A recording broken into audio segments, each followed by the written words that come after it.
A Pop of You YouTube pilot episode.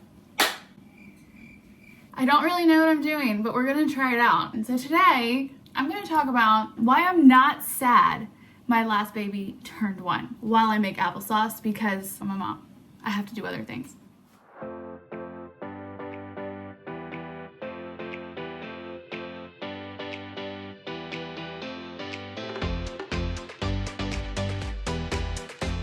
I have no idea what I'm doing, but I'm going to figure it out. My name is Caitlin Collier. I'm that achievably extra mom that shares kids activities, fun food ideas, home efficiency hacks, everything that just simplifies your motherhood while maximizing your kids' childhoods, because at the end of the day, that's all we want. We want to love on our kids, have the best days, all while keeping it simple. So right now I am making homemade applesauce. I put it in reusable food pouches because it's cheaper, it's easier, and it's super convenient just to have them in your fridge ready to go. While I'm talking to you about why I'm not sad that my last baby just turned 1. I'm actually really excited. Might be an unpopular opinion, but the reason I'm not sad about it is because it's freedom. It's like a step into what's to come. So because I have 2 older daughters, they are 4.5 and 2.5, I know what's coming. I know that we are going to be able to do so much more. We're going to be able to, make so many new memories. When you're raising infants,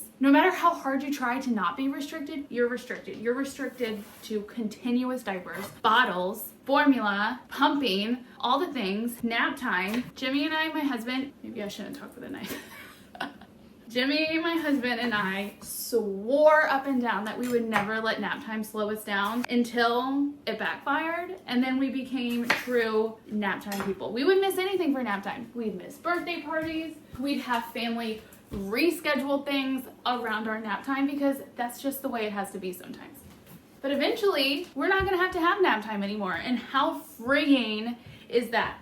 So the first year is wonderful. I mean, don't get me wrong, it's incredible. You're bringing home a new baby, you're getting all those snuggles, but they last for 2 months, we know that. And then you're up constantly all night long. And then they do start sleeping a little bit through the night. The diaper changes get a little bit more spread out. But my thought is, I'm keeping this sweet, innocent baby alive, and I don't really know her yet. I have no idea who she is. I really am just so excited to learn who she is, just like we've gotten a chance to learn our older 2 over the last few years. So I know that's coming, which is just like, I wouldn't want her to stay little for so long because then I would never get to know her. After cutting up these apples, I'm throwing them in boiling water for about 20 minutes. We have one of these little strainer things in here so they don't touch the water. You're just steaming them to make them soft. Set a timer for 20 minutes. 20 minutes, starting now. Okay, I think we're at the end of our timer. I don't know how many times I've taken these lids off with my bare hand. They're hot. I forgot to take the peels off. Oops. Do as I say and not as I do. Actually peel the apples before you put them on the stove. I forgot that stuff. Maybe it's easier this way. We'll see. Once they are peeled, I just throw them in a food processor, mix them up, and that purees them into applesauce. Yeah, this is not a hack. This is not a hack.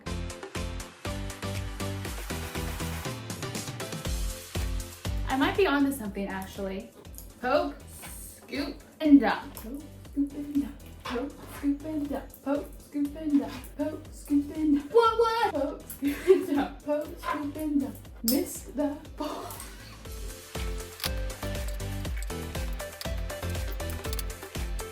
Done. I was so distracted by my pilot episode and being excited to share that I forgot to peel. But I'm gonna show you how I would actually have peeled one of these things. Please sit down. Ready?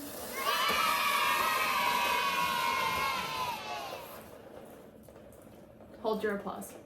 All right, I read online, what you read online is 100% accurate, that when you steam apples, all the nutrients go to the water that you boil it in. So I poured some of the water from the pot into the food processor to add the nutrients back.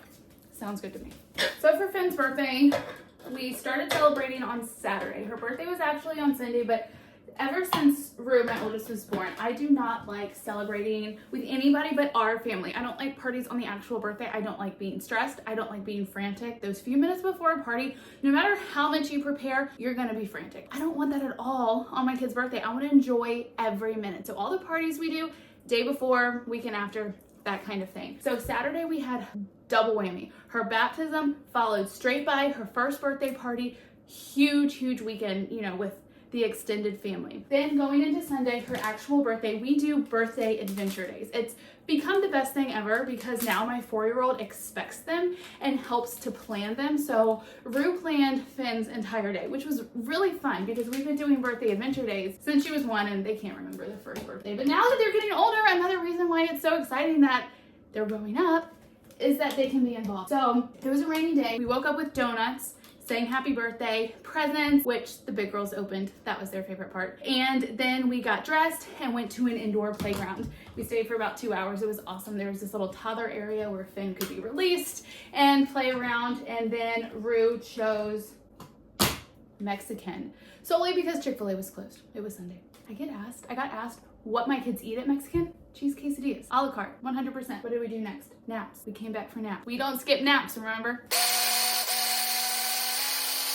This is a food processor, by the way. I used it to puree the baby's baby food. Another part of babyhood that's sweet, but a little inconvenient is pureeing, obviously optional, but cheaper. Now I love just throwing snacks in a bag because now as they're getting bigger, they can eat pretzel sticks. There's pluses. Check out the link below. I'm new to this. Pouch filling station. My mom can't handle appliances. She doesn't even allow a toaster in her house. My poor dad. I got a food processor. I got a pouch filler. Anything to make my life easier because who wants to be scooping and making a mess down the sides of the pouches? Let me show you why you need this. Reusable pouch. It has a zipper bottom. Seriously, no leak. These things are awesome. Chew Me is the brand. Okay, watch. Straight in there. Sound effects are not optional. Make sure that all the pouches are zipped before you put them in. We'll do that right now. So tell me in comments if there's any ways that you make applesauce. I just puree the apples. I don't make it anything fancy. I know you can do cinnamon. What do you do? How do you make applesauce exciting if you make it? Or do you buy it? Tell me that too. Okay. After nap time, we got immediately in the car, Build-A-Bear Workshop. I tell you what, if you haven't heard of this now, take notes. Build-A-Bear has an annual birthday bear that you can go during your child's, any day during their birthday month, and get their annual birthday bear. It changes every year, and pay the price of their age. We got a full-size birthday bear. If Finn wasn't sleeping with it right now, I would show you. Maybe I'll put something on the screen. That's possible, right? $1.06. That's it.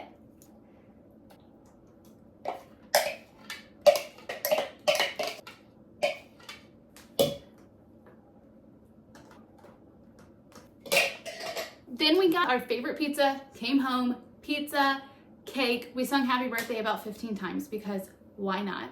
And then bed. Full birthday day. Oh, and then we read the happy birthday book that my parents got for each of my girls for their first birthday, and we read every birthday. It's by Wonderly is the brand name. Personalize their books. It's super special. Push it down.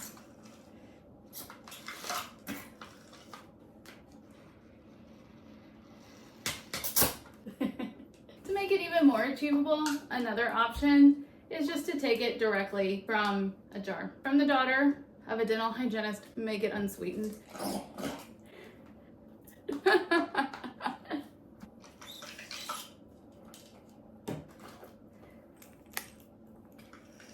So could I have skipped making my homemade applesauce?